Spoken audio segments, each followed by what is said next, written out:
Hello दोस्तों, संजय ठाकुर। दोस्तों, अगर आप कोई प्रॉपर्टी रीसेल मतलब ऑफिस अगर आप रीसेल में परचेस कर रहे हैं, सो आपको कुछ बेसिक चेक्स करने चाहिए एम्यूनिटीज़ और इंफ्रास्ट्रक्चर में, राइट। कुछ 4-5 चीज़ें जो बहुत इंपॉर्टेंट है ताकि जो आप इन्वेस्टमेंट कर रहे हैं वो आपका इन्वेस्टमेंट फ्रूटफुल हो जाए, राइट। सो दोस्तों, वो क्या चेक्स है?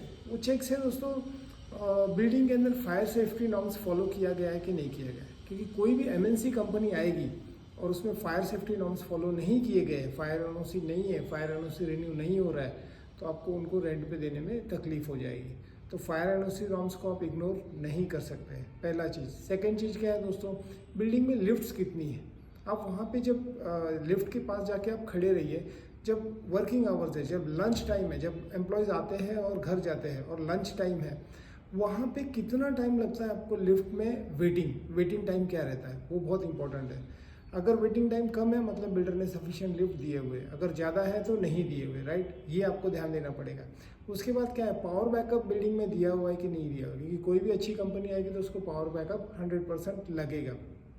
बिल्डिंग का मेंटेनेंस कैसा है, बिल्डिंग मेंटेन है कि नहीं, कहीं कचरा तो नहीं दिख रहा है, कहीं स्टेयरकेस पे थूका हुआ तो नहीं है, स्पिटिंग तो नहीं है।